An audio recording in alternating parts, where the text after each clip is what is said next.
Hey loves, we've made it to episode 3 and I am very pleased with myself for getting here and even more with you for all the support you've shown. Thank you so much for being here. I do hope you're getting some value from the content. If there's something you'd like me to talk about, feel free to share in the comments or DMs. Otherwise, how is the year unfolding for you so far? The Nairobi weather is demanding that this be a time of rejuvenation and healing for me, and I'm happy with that after how hectic last year was. And in line with that, today I want to talk about why you're not journaling. I don't know why you are not journaling, but I know the things that made me struggle with journaling when I was first put onto it. So I'm going to talk about that, and if any of it makes sense to your situation, I will also talk about the solutions and tips that could help you start and stay consistent, if that's something you've been wanting to get into. For the most part, however, I'm going to talk about all the important ways that journaling can change your life, with reference to how it has changed mine. The first time I committed to journaling was in 2020, in the thick of COVID. Like most people, my life was in all sorts of shambles, and it was through this mental haze that my then therapist encouraged me to try journaling. The task she put me on was meant to make me more aware of my inner world and to learn how to recognize when I'm internally in distress so that I could fix it or ask for help before I got worse. She gave me a list of prompts and encouraged me to tackle them at my own pace, but preferably at regular intervals within the month. The first prompt was, how do I feel at the moment? And my response, as I read this now, was, I feel a lot of things. I listed them and the first one was fear. And I wrote, I feel like I am existing in a cusp and not having work right now is not doing me any favors. I like to think this is not about money, but if I'm being honest, it is. And then I launched into an explanation of the things that were happening in my then relationship. The next prompt, which I tackled a couple of days later, was, what will make you happy right now? And predictably, I wrote in capital letters, money. And to be honest, the pandemic brought a heightened sense of financial insecurity, and I was deep in the trenches like most people.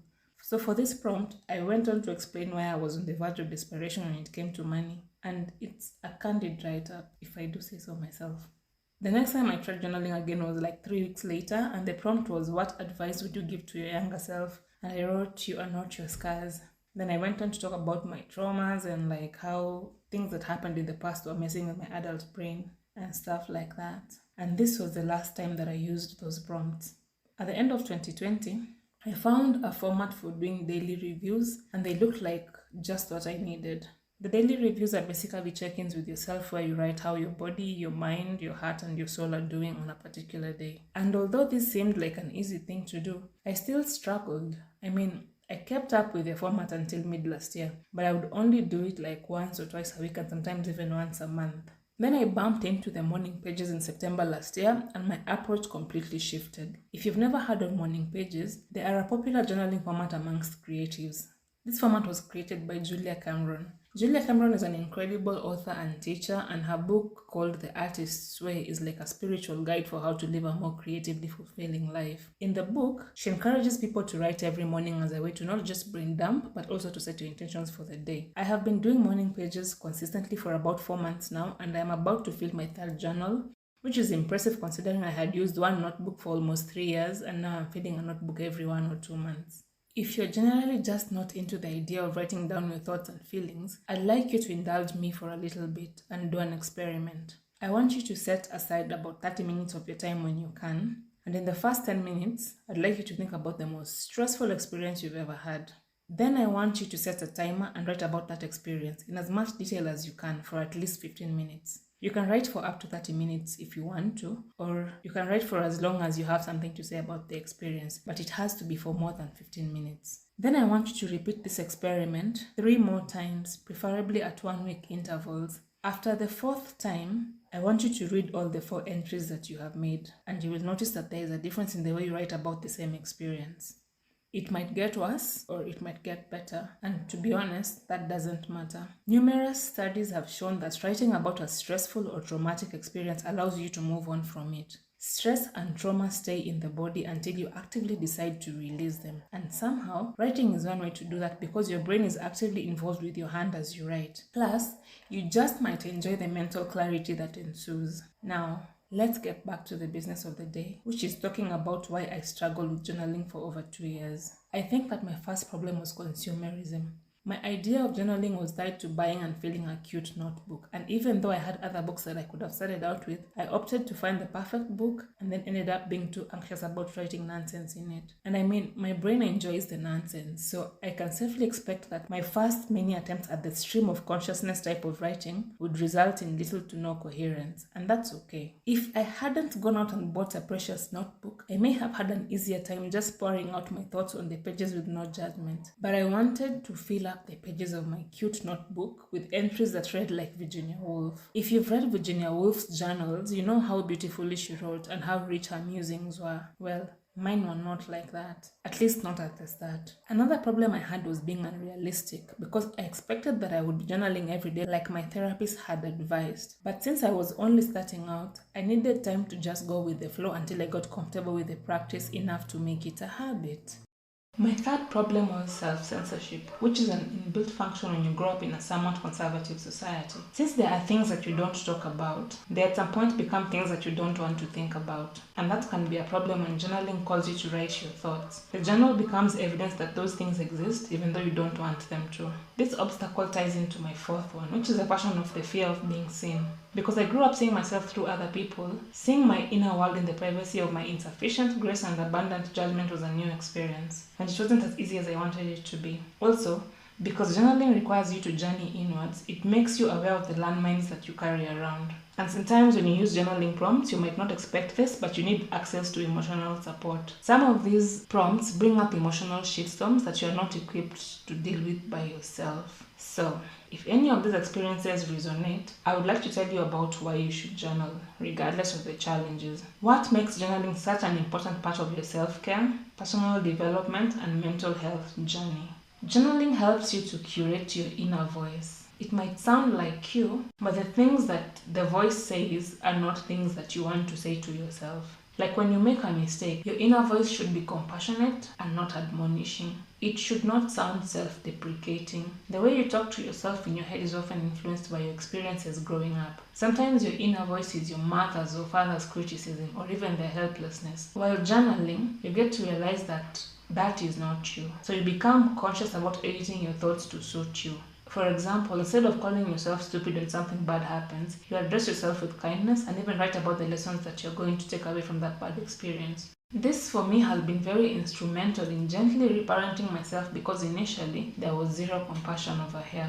Another reason why you should be journaling regardless of the challenges is that your journal is the most non-judgmental confidant you will ever have. If you tell me a story about your day and you did some shady shit, you can tell me not to judge you, but that's an automated function of the human brain. We assess and make conclusions.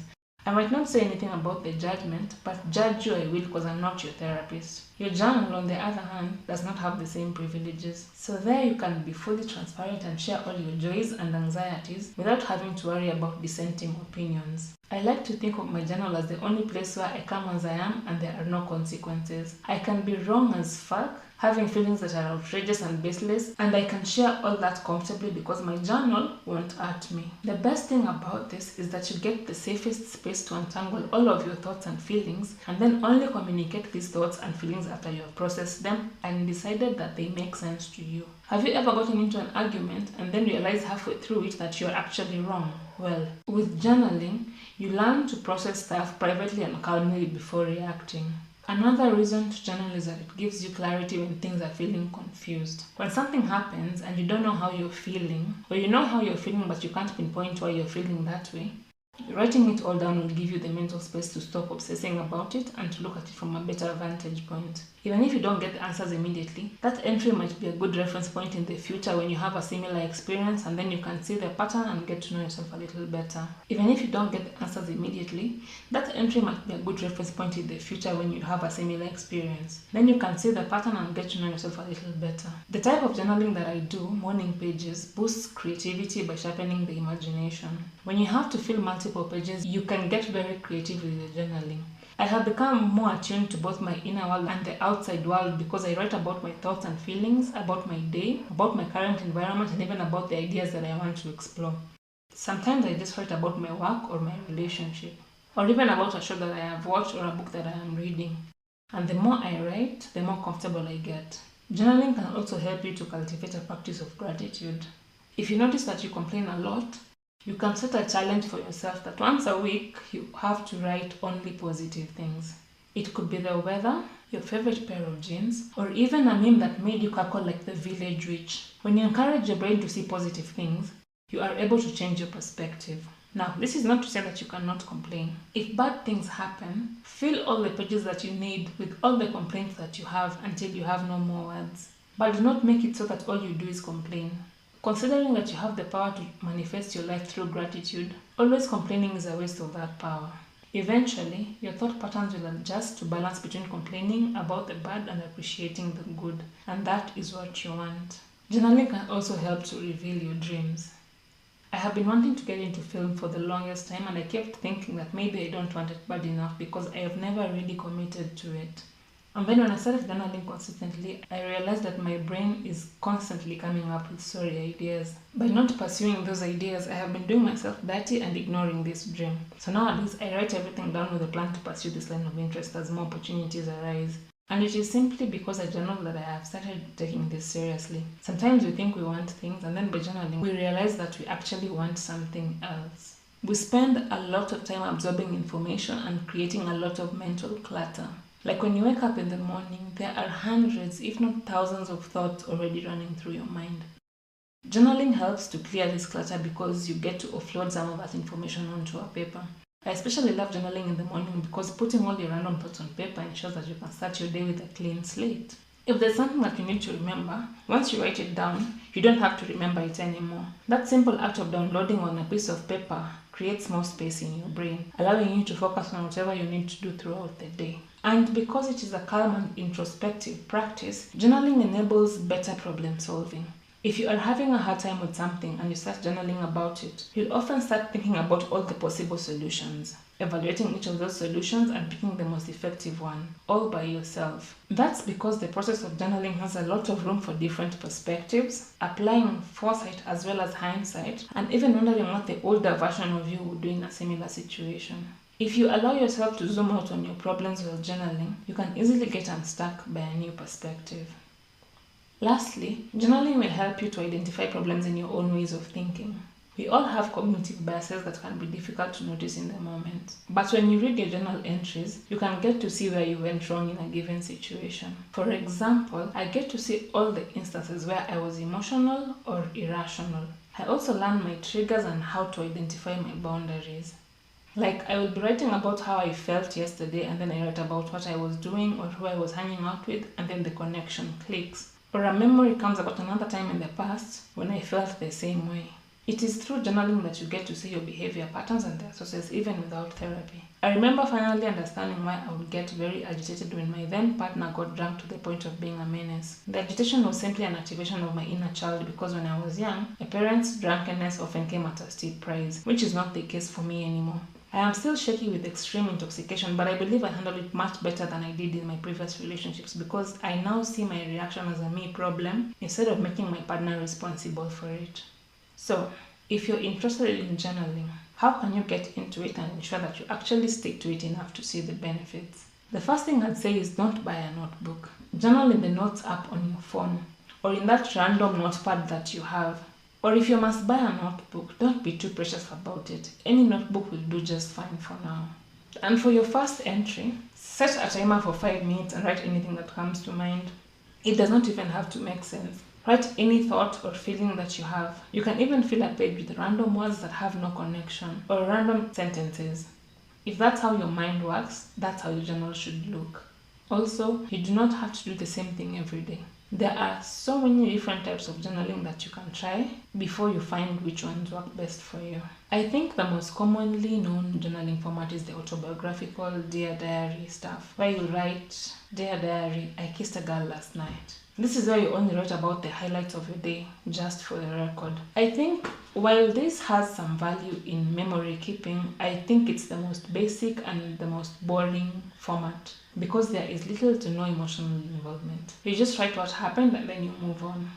I think that a better option would be reflective journaling, which is best done at the end of the day or just after an event. It involves writing about your experience and your feelings, or your assessment of the day or the event.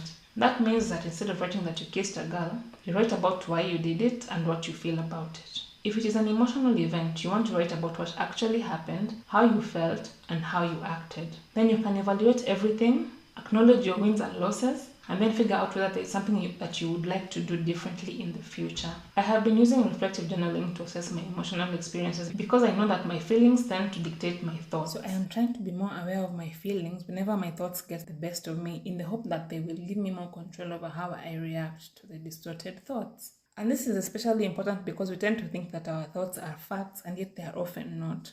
Your thoughts are a suggestion or one perspective out of many possible perspectives. They're not always factual, and sometimes they are purely emotional. Reflection allows you to evaluate all of your thoughts so that you can decide which ones to respond to. Another option is the brain dumps, which I really love, and they help to clear all the random thoughts from your mind. This can include lists of things you need to do, places you need to go, people you need to call, movies you want to watch, or books you want to read. I mean, literally anything can get onto your brain dump. You can do a daily brain dump or have a running list that you add on to whenever they pop up in your head. The goal of the brain dump is to clear any thought loops that could slow you down during the day. Like, if I decide to clean the oven tomorrow, I do not need to keep reminding myself to do it. I just write it down and then I move on. Then as I go about my day, I can look at the brain dump and schedule some time to get it done. I use brain dumps for things that I'm likely to forget, like washing curtains, buying someone a gift, cleaning the oven, or emptying the vacuum cleaner. Another option for journaling is memory keeping, which can be very precious. This is where you write about your experiences with the sole purpose of just remembering them. You do not process those experiences, so you can be as vague or as detailed as you like. Some people even attach photos or stickers that remind them of the day they're writing about. For me, I prefer words because most of my memorable experiences involve very specific feelings that I like to describe in detail. The last option that I like is the manifestation format. This is where you write your dreams into existence. For example, if you want to write a book about fairies, you map out the initial ideas and how you are going to write the book. You write about what the book will look like, how long you will take to write it, and even the themes that it will cover. At the end of the entry, you have not just an idea, but also a whole plan on how to actualize it. And that is how you manifest your dreams, because you see that it is possible and you also know how to make it happen. As we come to the end, no matter what journaling style feels most natural to you, you have to do it regularly for it to become an effortless habit. You can set a time when you will be journaling every day, or you can opt to be flexible and write whenever you have some time. I have seen people who put their journals on the nightstand so that they can write at the end of the day. And that makes sense. I typically don't journal at night, but when I keep my notebook on my nightstand, it ensures that writing is the first thing I do when I wake up before I even get out of bed. And regardless of your preference, the goal is to create a system that will compel you to journal as often as you can with as little resistance as possible. Once again, thank you for chilling with me till the end, and may the new week be everything that you hope for.